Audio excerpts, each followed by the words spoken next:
math child, and you can't beat up on your inner math child the same way you can't beat up on your inner art child.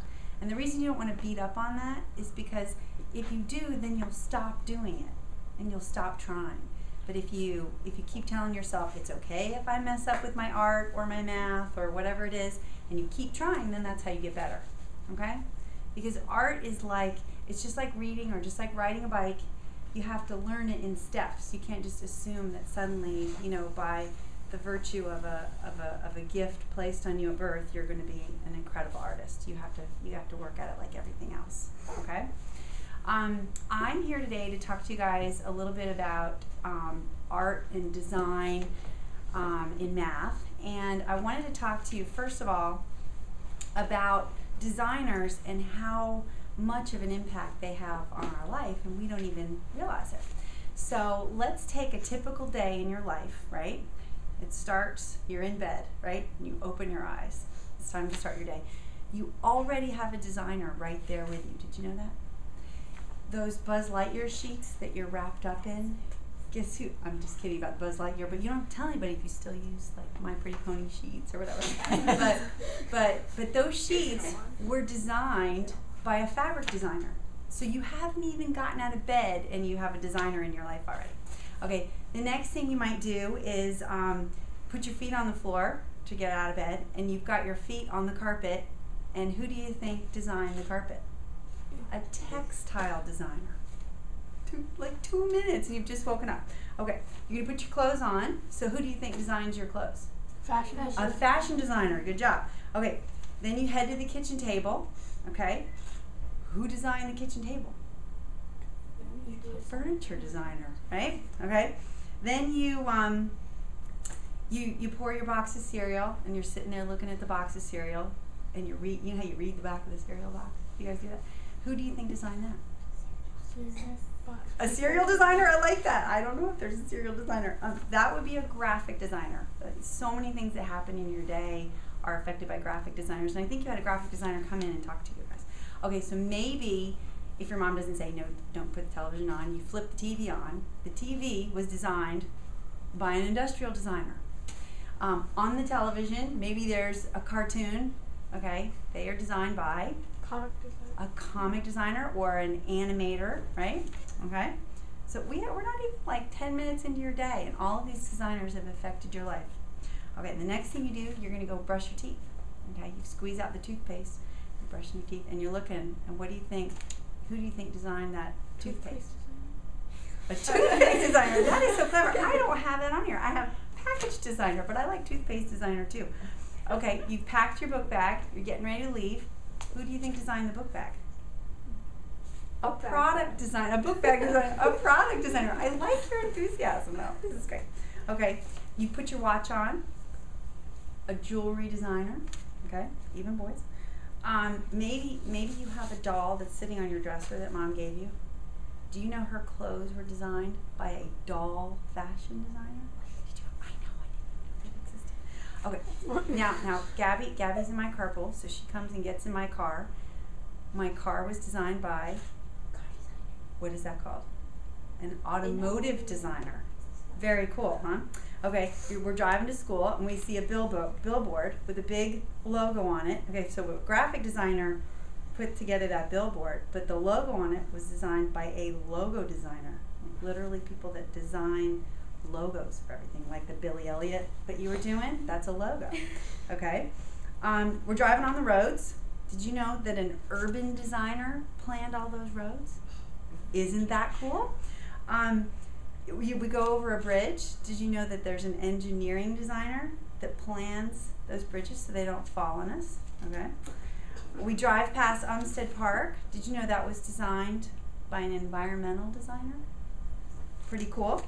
We're not even to school yet. Okay, we pull into campus. We look all around us at this beautiful bushes and the flowers and everything looks so nice. Guess who did that? Gardener. Right? Garden and designer. who told the gardener what to do? The landscape designer had to plan it to begin with. That's exactly right. So we pull in, we park, we go into school. Who do you think designed the building that we're in? An architectural designer, that's right. So you're walking down, we come into the classroom. who do you think designed what's in here? Interior decorator. An interior designer, that's right. They had to pick out the carpet. They're like, okay, 1,000 kids are going to march over this. They have to get the right kind of stuff, the paint, whatever. We look at the lights and the heating system. All that was designed by an electrical designer. Okay, they had to figure out where everything was.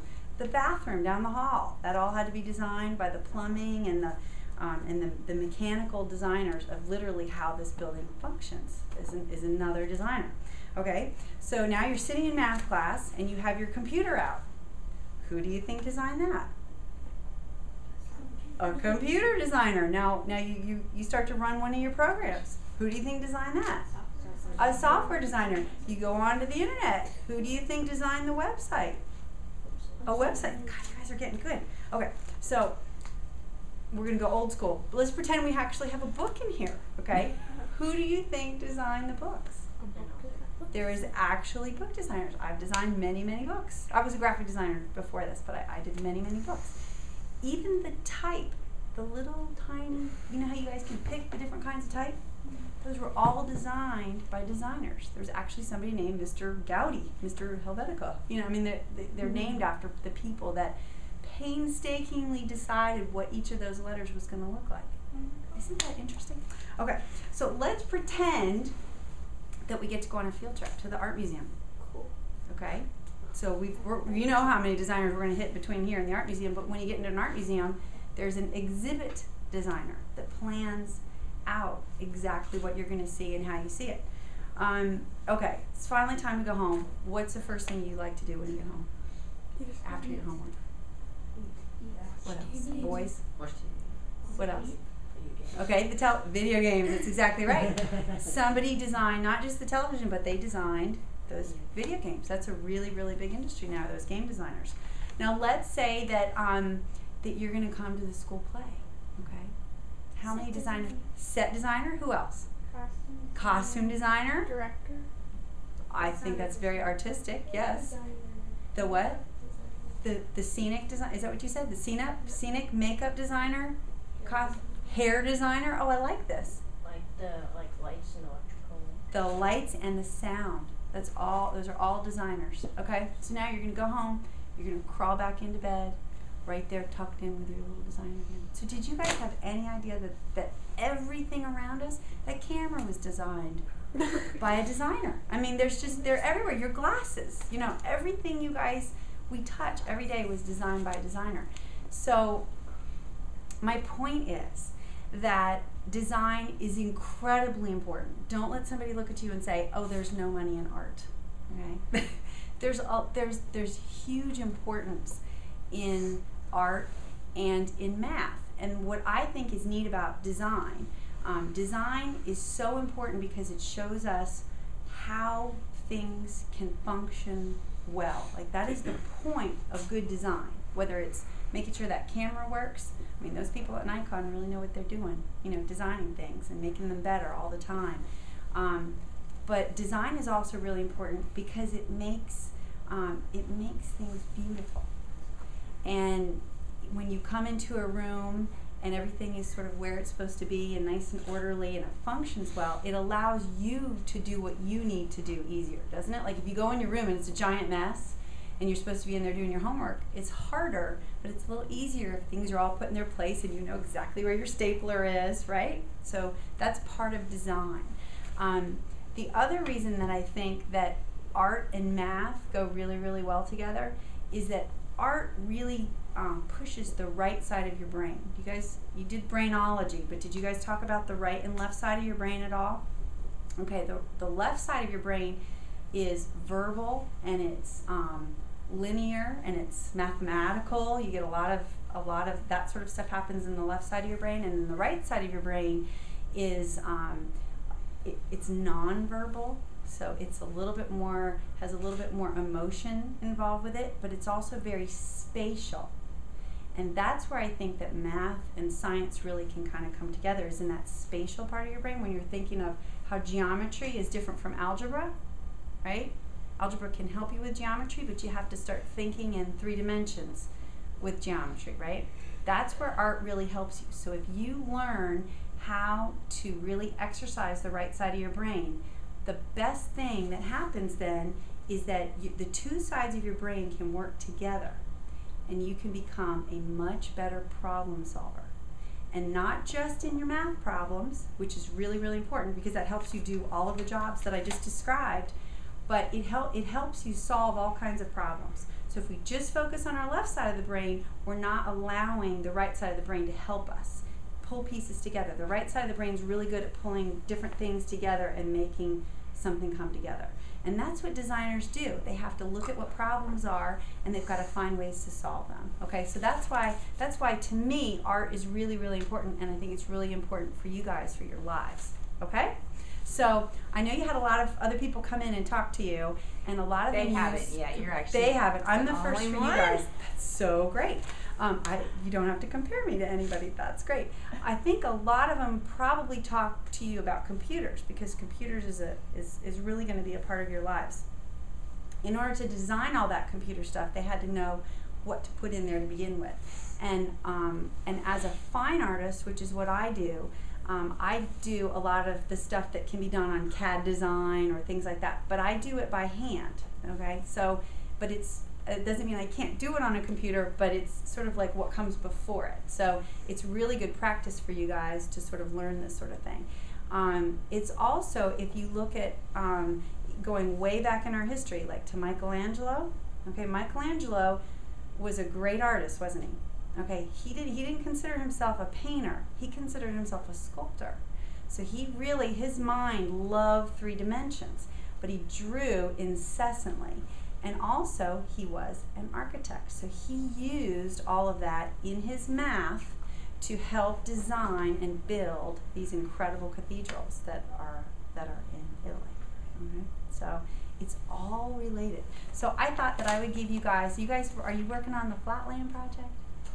They are starting next week. They're starting next week on Flatland. Okay, so I'm going to show you something that's more of a 3-dimensional sort of thing. I know you guys work with cubes and things like that. Have you guys done much of that geometry? They haven't started geometry yet. All right, well, I'm going to show you how I do the beginnings of a portrait and the way that my mind works in order to visualize 3 dimensions on a 2-dimensional surface. So I thought it'd be kind of fun just to show you how somebody would get started on doing a portrait. Okay? All right. So I'm going to use charcoal because Gabby told me that she could see it best from the back of the room. All right? So, let me turn around here. Can you all see the page? Can you see it? Can you guys can you see it? Okay. So the first thing that I do when I'm visualizing, now I've done a lot of portraits, so I don't have to actually look at somebody right now. I'm not going to do a portrait. I'm going to sort of draw and construct a head so that you can see how I think about the volume of a head, even though this is a 2-dimensional surface, right? Okay. Who remembers what volume is?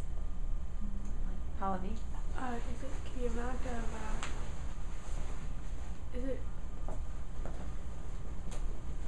it's not liquid, but it's amount It of, could be. It can be. well, yeah, it's the amount of space in a object. That's right, the amount of space inside. So when she's talking about the volume, she's talking about what something looks like 3-dimensionally because of thinking about it all filled up, and you can think of it as blown up with air like a balloon.